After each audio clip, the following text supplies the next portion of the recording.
Sporting News ranked the FBS coaches from 1 to 130, and now it's time to take a closer look at the SEC. No. One shouldn't be hard to figure out. That's Alabama's Nick Saban, who has led the Crimson Tide to 5 national championships and is our top overall coach for the 3rd consecutive year.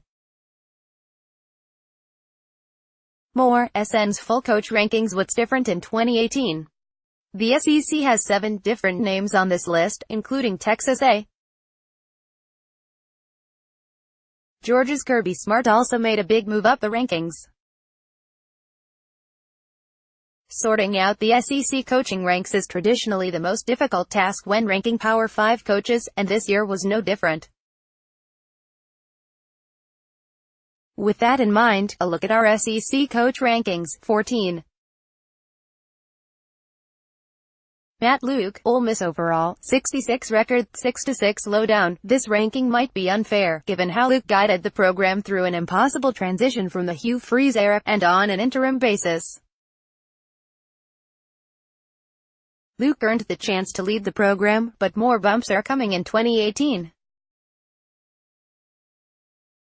13. Joe Moorhead, Mississippi State overall, 65 record, 0-0 lowdown. Moorhead is the most intriguing SEC hire, given no apparent ties to the region, but he's already made in-state recruiting waves.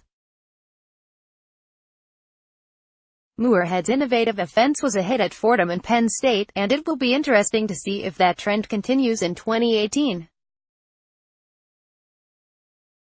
12.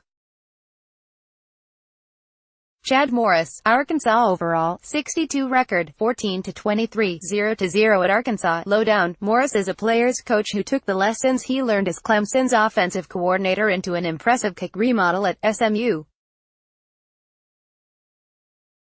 He's a great fit for Arkansas, but the transition to his offense will take a few recruiting cycles. Expect the Razorbacks to play faster in the future.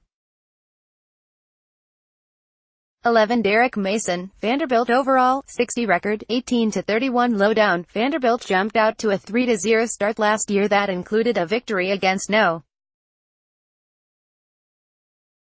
18. Kansas State, but the Commodores never recovered from a 59-0 defeat against Alabama.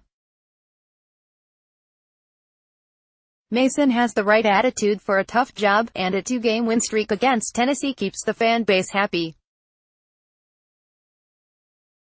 10. Barry Odom, Missouri overall, 54 record, 11-14 lowdown. Odom was on the hot seat last year before guiding a second-half turnaround that helped put quarterback Drew Lock, who led the nation in touchdown passes, on the national radar. Odom faces a stiff challenging in increasing the program's profile given the early success the Tigers had, but last year was a good building block. More, SN's post-spring top 25. 9. Mark Stoops, Kentucky overall, 53 record, 26-36 lowdown. It's tough to make headlines while in the shadow of the basketball team, but Stoops has quietly led Kentucky to consecutive 7-6 seasons and a .500 in conference record. He has recruited well locally and has an opportunity to move up as other SEC East programs transition to new coaches. 8. Jeremy Pruitt, Tennessee overall, 44 record, 0-0 lowdown. Pruitt is the toughest SEC coach to rank this year. Tennessee landed Pruitt after a disastrous coaching search, and he takes over a program that has become more punchline than powerhouse. Pruitt's track record of success as a defensive play caller might do the Vols a lot of good, but we need to see how it looks on the field. 7. Ed Orgeron, LSU overall, 36 record, 31-33, 15-6 lowdown. The perception that LSU is headed downhill might be a little unfair to Orgeron, who led the team to a 6-2 SEC record in his first full season as head coach. The problem is, Mississippi State and Alabama were the losses, and you can't lose to Troy at home. The Tigers are up against a tough schedule, too, so the offense needs to show something with graduate transfer quarterback Joe Burrow. More, 2018-19 Bowl Projection 6. Will Muschamp, South Carolina overall, 32 record, 43-32, 15-11 at South Carolina. Lowdown, Muschamp has South Carolina pointed back in the right direction, and this might be South Carolina's best chance to challenge Georgia for SEC East supremacy. Muschamp has learned from his first head coaching stint with Florida, and the Outback Bowl victory against Michigan is an interesting springboard. We're comfortable with his spot here. 5. Dan Mullen, Florida overall, 21 record, 69-46, 0-0 at Florida. Lowdown, Mullen made the move from Mississippi State to Florida, where the expectations will be higher at an established blue blood SEC winner. Mullen had a winning record in 7 of 9 seasons in Starkville, but he won 10 games just one time, and a bad loss to Ole Miss kept the Bulldogs from reaching that mark again last year. That 10-win bar will be part of the ramped-up expectations now. 4. Gus Malzahn, Auburn overall, 13 record, 54-25, 45-22 at Auburn. Lowdown, you know the drill by now. Malzahn's stock fluctuates with each season, and that often depends on whether Auburn wins the Iron Bowl. He's one of 3 active coaches with an SEC championship, and the Tigers were the best team in the country at home last year, evidenced by beating 2-0 teams in Georgia and Alabama in a 3-week span. Problem is, they travel to face those opponents in 2018. 3. Kirby Smart, Georgia overall, 5 record, 21-7 Lowdown, you might think this is too high given Smart has spent just 2 seasons at Georgia.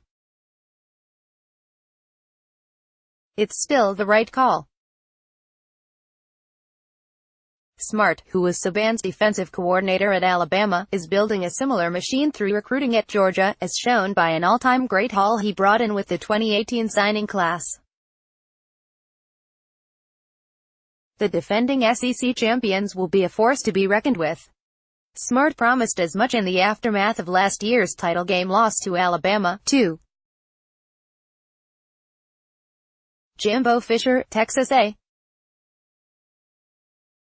Fisher needed a change of scenery after finishing 5-6 with Florida State last year, but he'll have to prove it all over again in the SEC West. 1. Nick Saban, Alabama overall, 1 record, 223-63, 132-20 at Alabama. Lowdown, you know the superlatives by now, 5 titles in 9 years at Alabama, plus another at LSU. Saban again showed his brilliance in January, when, trailing Georgia 13-0 at the half of the national title game, he substituted freshman Tua Tagovailoa in for veteran signal caller Jalen Hurts. How many coaches make that call? Saban did, and it made the difference in a 26-23 overtime win. Saban's Alabama teams have also won at least 10 games every year from 2008 onward. The scary part? Saban, who turns 67 on Halloween, isn't showing any signs of slowing down.